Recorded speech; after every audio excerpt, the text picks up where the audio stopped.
네, 역대급 위력의 태풍 흰남노가 일본 오키나와를 지나서 한반도로 북상하고 있습니다. 오늘 전국이 태풍 영향권에 들었는데요. 내일 아침에는 경남 남해안에 본격 상륙할 거란 전망이 나옵니다.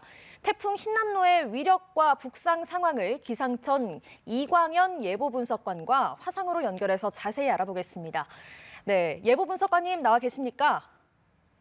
네, 안녕하세요. 기상청 이광현입니다. 네, 먼저 이번 태풍 흰남노, 루사와 매미보다도 참 세력이 강하다고 하는데 어느 정도로 위력이 강한 겁니까? 네, 지금 기준으로 제11호 태풍 흰남노의 강도는 매우 강의 강도를 유지하고 있는데요. 지난 2003년 부산 인근에 상륙했던 매미의 상륙 시점의 강도가 강이었습니다. 그래서 지금 현재 시점을 기준으로 볼 때는 매미보다 강도가 강한 상황이고요. 이제 점점 북상하면서 다소 약화될 것으로 보여지는데 네. 이제 매미와 비슷한 수준이 될 것으로 보여지는 부분이 있습니다. 예, 매미와 비슷한 수준이다 말씀을 해주셨습니다. 보통 그런데 태풍이 북상하면서 좀 약해지는 경향이 있잖아요. 그래서 이번에도 좀 약해지지 않을까 그렇게 바랐었는데 이번에는 오히려 더 강해졌다고요? 네, 이 11호 태풍의 궤적을 보시면 상당히 독특한 부분들이 있는데요. 제일 처음에는 이제 일본 남동쪽 태평양 해상에서 발달해서 서진 또는 남서진을 하면서 오키나와 남쪽 해상에서 정체했습니다. 이때 정체하는 과정에서 바닷물이 아래쪽에서부터 위로 끌어올려지는 용승 현상을 맞이하게 되면서 태풍이 다소 약화되었는데요. 네. 이제 제11호 태풍 흰남노가 다시 북상을 해오는 과정에서 이렇게 용승에 의해서 차가워진 바다 위를 떠나서 보다 따뜻한 수면을 지나가는 과정에서 다시금 세력이 강해지는 모습을 보이고 있습니다. 예, 앞서 기상청이 이번 11호 태풍 흰남노를 20년 만에 최강 태풍이라고 분석을 했습니다. 이번에 이렇게 초대형 태풍이 발생한 이유가 뭡니까? 네, 크게 보면 세 가지 원인이 있을 수 있겠는데요. 첫 번째로는 해수면 온도가 대단히 높았던 부분이 될 수 있겠습니다. 음, 아무래도 바다로부터 고온다습한 공기를 많이 공급받게 되면서 태풍의 원재료가 풍부했던 상황이고요. 두 번째로는 태풍의 성장을 방해할 수 있는 연직 시어라고 불리는 상하층의 바람 차이가 적었기 때문에 태풍이 공급된 수증기를 잘 발달시키는 데 활용할 수 있는 그런 구조가 갖춰졌습니다. 네.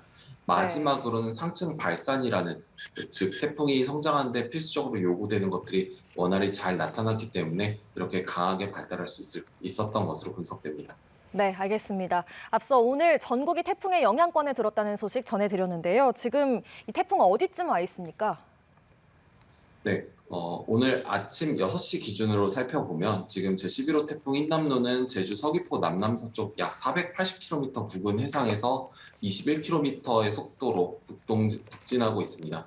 현재 중심 기압은 935헥토파스칼, 중심 최대 풍속은 초속 49m, 강풍 반경은 430km로 매우 강의 강도를 유지하고 있는 상황인데요. 네. 이제 점점 북상하게 되면서 내일 새벽 1시를 전후로 해서 제주도 인근을 지나서 내일 아침 7시를 전후로 해서 남해안에 상륙할 것으로 분석되고 있습니다.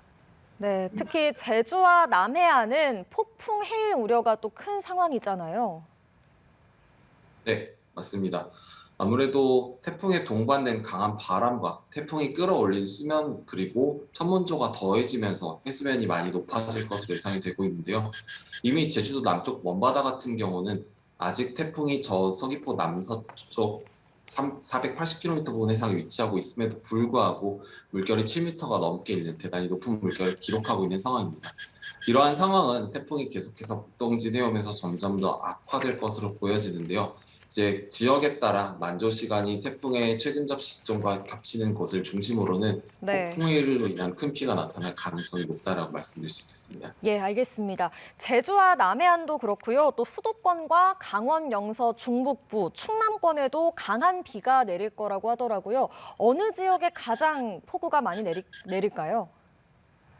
네, 지금 우선 남쪽은 태풍에 의한 영향권이 강수의 주 원인이 될 것이고요. 북쪽 같은 경우는 보다 더 북쪽에서부터 내려온 차고 건조한 공기와 태풍이 불어넣은 고온다습한 공기가 만나는 지역들을 중심으로 또다시 강한 비가 내릴 것으로 예상이 되는 부분들이 있습니다. 그래서 지금 기본적으로 전국에 100에서 300mm 수준의 많은 비의 예보가 나가 있는 상황인데요. 이런 상황 속에서 두 공기가 충돌하는 지점, 그리고 충돌대가 정체하는 곳들을 중심으로 많은 비가 내릴 수 있고 이러한 가운데 지형의 도움을 받는 높은 산지들을 중심으로는 또 강하게 발달할 가능성이 있습니다. 남쪽 같은 경우는 태풍의 중심과 가깝거나 태풍에 동반된 흐름들이 지형과 상호작용을 강하게 하는 제주도라든가 남해안 그리고 지리산 부근을 중심으로 강하고 많은 비가 내릴 가능성이 높은 것으로 분석 중입니다. 네, 네. 그렇다면 언제쯤 이 태풍 영향권에서 벗어나게 되는 겁니까? 네, 태풍이 우리나라 쪽으로 점점 북상하게 되면서 이동 속도가 조금씩 더 빨라지는 경향이 있는데요. 그런 상황에서 태풍이 이제 동해상으로 빠져나가고 난 이후인 6일 저녁 시간 이후쯤 되면 이제 우리나라는 태풍의 강풍 영역 범위 밖으로 벗어나게 될 것으로 보여집니다. 하지만 이런 상황 속에서도 동해안을 중심으로 물결이 높게 이를 수 있는 만큼 계속해서 긴장의 끈을 놓지 말아야 할 것 같습니다. 예, 알겠습니다. 오늘 여기까지 듣겠습니다. 기상청 이광현 예보 분석관과 태풍 상황 알아봤습니다. 고맙습니다. 네, 감사합니다.